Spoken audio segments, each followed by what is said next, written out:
नमस्ते, जय हिंद साथियों। आज हम पॉलिटी स्टार्ट कर रहे हैं और पॉलिटी को हम बेसिक से लेकर के एडवांस लेवल तक पढ़ेंगे। और हम इसमें बेसिक से लेकर के एडवांस तक में क्या क्या पढ़ने वाले हैं। हम सारे आर्टिकल को कवर करेंगे, सारे केस को कवर करेंगे। जो जो भी चीज़ें हमारे एग्ज़ाम के लिए सफिशिएंट है उन चीज़ों को हम कवर करेंगे। देखो, इंडिया में जो भी एग्ज़ाम हो, जिसमें भी पॉलिटिकल साइंस से पूछी जाएगी, उन सभी एग्ज़ामों के लिए हम उस क्वेश्चन को देखते हुए इस टॉपिक को कवर करेंगे। ठीक है, चलिए हम बिना देरी के पॉलिटिकल साइंस को स्टार्ट करते हैं और सारे चीज़ों को हम आसानी और सरल लैंग्वेज में समझने का प्रयास करते हैं। देखो, पॉलिटी तो हम समझते हैं कि इसका अर्थ होता है राज्य व्यवस्था, एक और होता है पॉलिटिकल साइंस। पॉलिटिकल साइंस, ठीक है। देखो, पॉलिटी और पॉलिटिकल साइंस में थोड़ा बहुत अंतर है, इसको हम समझने का प्रयास करते हैं कि दोनों जो है एक जैसा नहीं है। इनके बीच जो मेजर अंतर है उन सब चीज़ों को हम थोड़ा देख लेते हैं। जैसे पॉलिटी, थोड़ा पहले पॉलिटी को कवर करते हैं कि उसके मतलब समझते हैं कि पॉलिटी होता क्या है। देखो, किसी भी देश की शासन व्यवस्था, संविधान और सरकार का जो स्टडी करते हैं उसको हम पॉलिटी कहते हैं। ठीक है, एग्जाम्पल के तौर पे इंडियन कॉन्स्टिट्यूशन को हम पढ़ते हैं, संसद के बारे में समझते हैं, राष्ट्रपति, न्यायपालिका, मौलिक अधिकारों के बारे में जो पढ़ते हैं, इन सारे चीज़ों का स्टडी हम पॉलिटी में करते हैं। देखो, पॉलिटी हमें बताता है कि देश कैसे चलेगा, कानून अर्थात व्यवस्था कैसे लागू होगा। इन सब सारे चीज़ों का जो डिफिनेशन हम समझने का प्रयास करते हैं और समझते हैं, वो सारे चीज़ों को हम पॉलिटी में कवर करते हैं। ठीक है, पॉलिटी को कवर करते उसके बाद हम पॉलिटिकल साइंस को हम समझते हैं कि पॉलिटिकल साइंस क्या होता है।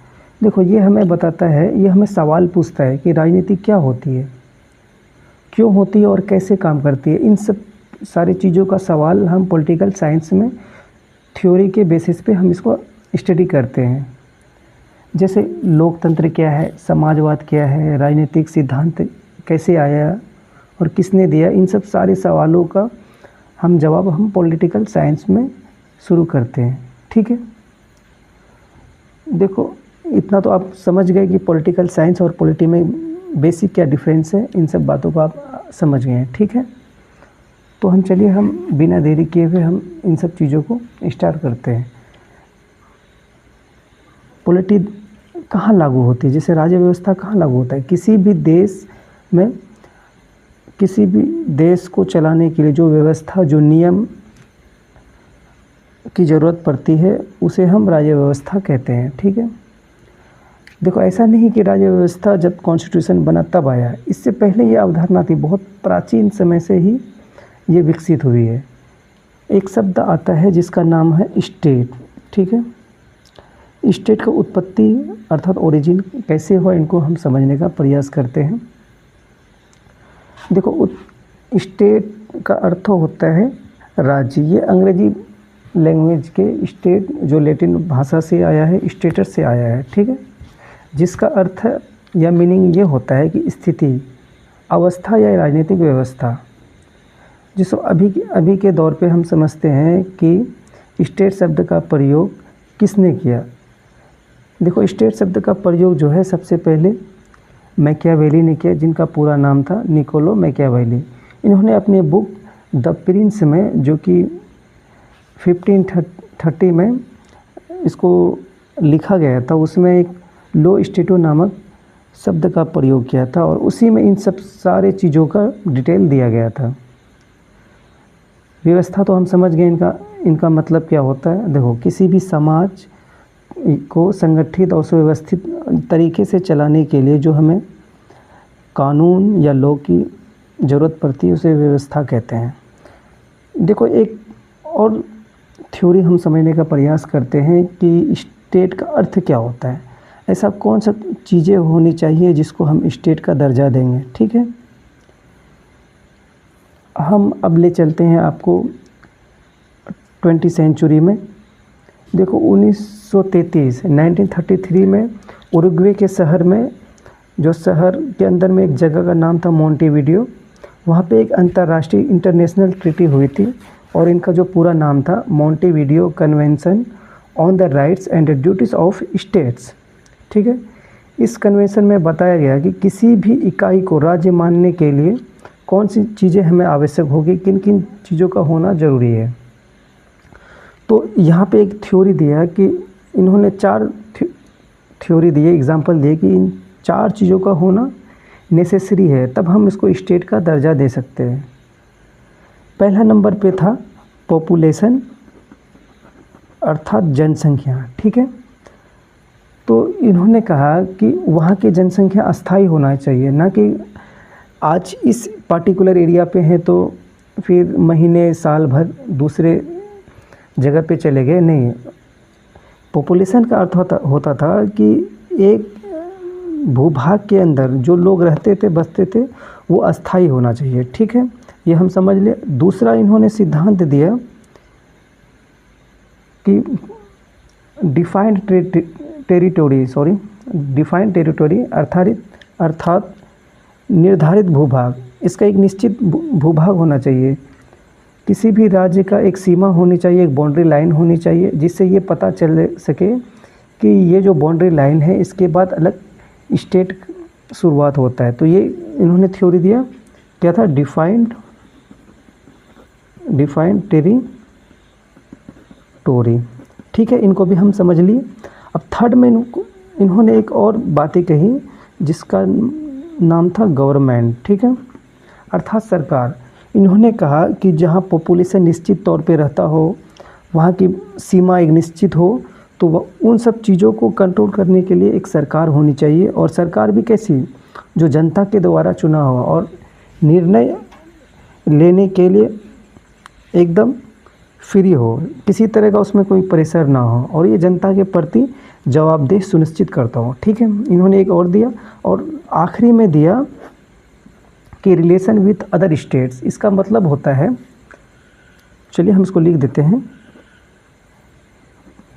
Relation with other state. देखो इसका मतलब भी साफ समझ में आता है कि आप दूसरे देशों के साथ किस तरह का व्यवहार बनाते हैं, और किसी भी, देखो दूसरे देशों के साथ आप कूटनीतिक संबंध बनाने में क्षमता विकसित करते हैं, या उनके साथ आप शांतिपूर्ण ट्रीटी कर पाने में संभव है। तो इन सब चारों चीज़ों का होना ज़रूरी है, जिससे इन सब चारों चीज़ों का हमें अनुमान मिल जाता है। तो उन सब चारों चीज़ों का थ्योरी दिया मोंटेविडियो कन्वेंशन में कि उसी को हम स्टेट कहेंगे। ठीक है, इतना बात समझ में आ गया। अब देखो हमने यहाँ 4 ऑप्शन दिए कि जिसमें पॉपुलेशन होनी चाहिए, डिफाइंड टेरिटरी होना चाहिए, गवर्नमेंट होनी चाहिए, और रिलेशन विथ अदर स्टेट का होना चाहिए। तो इनमें आप देखो पॉपुलेशन, ये जनसंख्या, और भूभाग, ये दोनों चीज़ें फिजिकल एलिमेंट है, अर्थात भौतिक आधार है। तो एक क्वेश्चन आया था कि निम्न में से दिए गए प्रश्नों को सही ऑप्शन दें, यानी कि इनमें कौन भौतिक आधार के उदाहरण है। तो ऑप्शन में चारों था, तो ये जो 2 हैं ये फिजिकल एलिमेंट हैं, और जो नीचे के 2 हैं, नीचे के जो 2 हैं, ये जो नीचे के 2 हैं, गवर्नमेंट और रिलेशन विद अदर स्टेट, ये आध्यात्मिक आधार हैं, अर्थात स्पिरिचुअल एलिमेंट हैं। चलिए यहाँ तक हमने समझ लिया। देखो अब इतना तो हमने कवर किया कि स्टेट क्या होता है, पॉलिटिकल साइंस क्या होता है, पॉलिटी क्या होती है, इन सब के बारे में हमने आसानी से समझा। ठीक है, और एक वर्ड आता है संप्रभु। ठीक है, आपने इन शब्दों से परिचित होंगे। संप्रभु, देखो इसका मीनिंग ये होता है स्वयं का प्रभु, अर्थात जो अपना आंतरिक और बाह्य निर्णय स्वेच्छा से और आसानी से, किसी के प्रेशर में ना ले और अपने अनुसार ले, उसी को कहते हैं संप्रभु। ठीक है, और पॉलिटी का मतलब आप समझ गए कि किसी भी देश को चलाने के लिए कुछ मौलिक नियमों की ज़रूरत होती है, और उन सब चीज़ों को एक बुक में लिखा जाता है, उसको कॉन्स्टिट्यूशन कहते हैं। ये बात भी आपने समझ लिया, ठीक है। अब चलिए अब इन सब चीज़ों को समझते हुए आगे को क्लास कंटिन्यू करते हैं। देखो ये शब्द आया कहाँ से था, राज्य व्यवस्था। व्यवस्था कहाँ से आया था, हम आपको लेके चलते हैं 3rd और 4th सेंचुरी के आसपास में। देखो सुकरात नाम का एक व्यक्ति था, वो अलग विचारधारा का व्यक्ति था, ठीक है। वो हमेशा लोगों को कहता था कि पढ़ो लिखो और ज्ञान की बातें हमेशा बताता रहता था। वो युवा को प्रेरित करता था कि हमें आज़ादी मिलनी चाहिए, हमें सभी को कानून समान रूप से लागू होना चाहिए। तो ये जितने भी वो बातें वहाँ बताते थे, तो अब देखो भाई, किसी के राज्य में जाकर के आप आज़ादी की बात करोगे, फ्रीडम की बात करोगे, कानून की बात करोगे, तो वहाँ के जो राजा हैं वो आप पे तो सेंक्शन लगाएंगे ही। तो लगभग उन पे मुकदमा चलाया गया और उसको देशद्रोह का आरोप लगाया गया। जब उसे जेल में बंद किया तो उनके साथियों ने कहा कि हम आपको बाहर निकालना चाहते हैं, तो आप निकलोगे।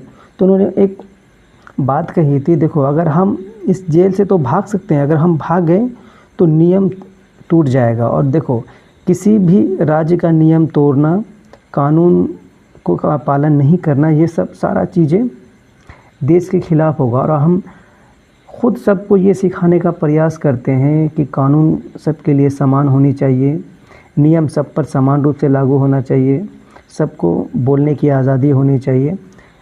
तो फिर वो जहर खा लिए तो और उनकी मृत्यु हो गई, ठीक है। इतना भी हम समझ लिए कि आखिर ये आया कहाँ से। तो इन सब सारे चीज़ों को प्लेटो सुन रहा था, ठीक है। इन्होंने सारे चीज़ों को अपने पुस्तक में लिखा और उन पुस्तकों को जो सुकरात ने जो सारी बातें कही थी, उन सारी बातों को प्लेटो सुन रहा था। और प्लेटो ने एक एकेडमी खोली थी जो एथेंस में था। देखो इस सुकरात को भी एथेंस में ही फांसी दी गई थी, वहाँ जो उनकी मृत्यु हुआ था वो भी एथेंस में ही था, ठीक है। उन्होंने एक एकेडमी खोली और उन्हीं में एक विद्यार्थी था जिसका नाम था अरस्तु, ठीक है। अरस्तु ने एक बुक लिखा जिसका नाम था द पॉलिटिक्स। और थोड़ा हम और बेसिक से आगे में समझ लेते हैं कि सबसे छोटा संविधान किनका है, सबसे बड़ा संविधान, सबसे पहले किनका संविधान बना, ठीक है। और संविधान कितने प्रकार के होते हैं। देखो कॉन्स्टिट्यूशन, कॉन्स्टिट्यूशन अर्थात संविधान। देखो संविधान 2 प्रकार के होते हैं।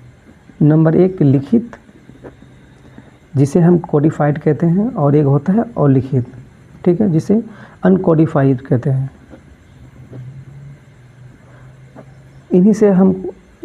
इन्हीं वर्डों से हमें साफ पता चलता है। लिखित का अर्थ होता है किसी चीज़ को लिखा होना, ठीक है।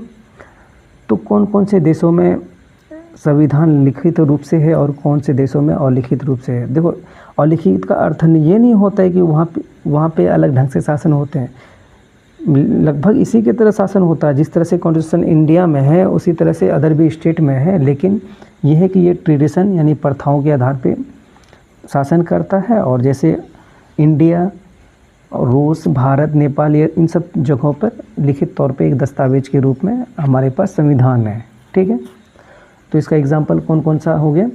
नंबर 1 पे है इंडिया, नंबर 2 पे है रसिया।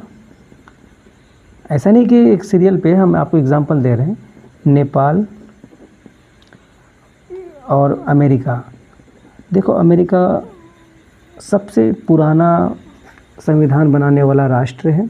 इसमें 13 कॉलोनीज़ थी और इन्होंने जब ब्रिटेन के ख़िलाफ़ आज़ादी हासिल करी तो इन्होंने एक संविधान बनाया और सबसे आर्टिकल के हिसाब से सबसे छोटा इन्हीं का संविधान है, ठीक है। इनमें केवल 7 आर्टिकल हैं और लिखित में आ गया हमारा ब्रिटेन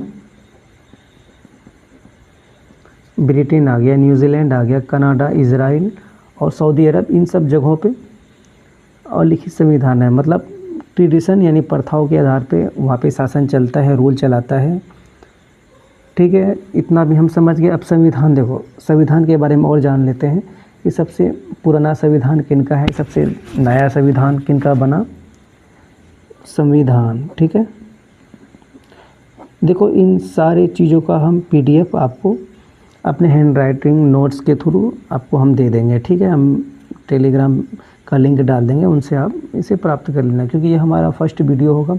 हो सकता है बोलने में मिस्टेक होगा, क्योंकि हमारा एक्सपीरियंस कम रहा है। अगर किसी तरह की कोई गलती हो तो क्षमा कीजिएगा। ठीक है, देखो सबसे जो नया संविधान है, नया संविधान वो क्यूबा का है। ठीक है, क्यूबा का जो 2019 में बना था। ठीक है, और सबसे पुराना आपको हम बता दिए हैं, जो पहले हमने स्टडी किया है USA का है, जिसमें 7 आर्टिकल हैं। ठीक है, और सबसे छोटा भी USA का ही संविधान है, और अनुच्छेदों के आधार पर भी सबसे छोटा USA का है। अब सबसे बड़ा संविधान किनका है, तो जाहिर सी बात है सबसे बड़ा संविधान अपना इंडिया का है, और आर्टिकल के बेसिस पे भी सबसे बड़ा संविधान इंडिया का है, जिसमें 395 आर्टिकल्स हैं। उसके अंदर बहुत सारे और आर्टिकल हैं जो, लेकिन मेन आर्टिकल कॉन्स्टिट्यूशन में दिया गया है वो 395 है। शब्दों के आधार पर सबसे छोटा संविधान किनका है, तो हमारा राइट आंसर होगा मोनाको, जिसमें कि 3814 यानी कि लगभग उसमें शब्द थे और हैं भी, और 97 के करीब में आर्टिकल हैं। विश्व के सबसे छोटे लोकतांत्रिक देश कौन है, अगर ऐसा सवाल आए तो इसका आंसर होगा नॉर्वे। ठीक है, ये भी हमने समझ लिया। तो आज हम बेसिक सब चीज़ों को कवर किए हैं। कल से हम आर्टिकल को भी समझने का प्रयास करेंगे, और आर्टिकल 1 से लेकर के कल आर्टिकल 11 तक कंप्लीट कर लेंगे। उसके बाद आगे हम क्लास को कंटिन्यू करते रहेंगे। ठीक है, अगर क्लास अच्छी लगी तो प्लीज़ इसको शेयर कीजिएगा, और किसी भी तरह का अगर कोई गलती हो तो क्षमा कीजिएगा, क्योंकि पहले क्लासें हो सकता है बोलने में मिस्टेक हो या किसी तरह की त्रुटि हो गई हो। तो अगर ज़्यादा स्पीड लग रहा हो तो इसकी वजह से भी हम क्षमा चाहेंगे। आप कमेंट में ज़रूर बताइएगा, हम थोड़ा स्लोली इनको और कंटिन्यू करेंगे। ठीक है, देखिए साथियों, हम जो भी टॉपिक को लेके आएंगे उसको हम बेसिक से लेके एडवांस तक कंप्लीट करेंगे, जिससे हमें एग्ज़ाम में आसान और सरल तरीके से समझने का प्रयास भी करेंगे। ठीक है, तो आज तो इनका PDF नहीं देंगे, हो सकता है कल का जो क्लास हम लें तो सारे PDF को एक जगह हम मर्ज करके आपको हैंड राइटिंग नोट्स के थ्रू हम दे देंगे। ठीक है,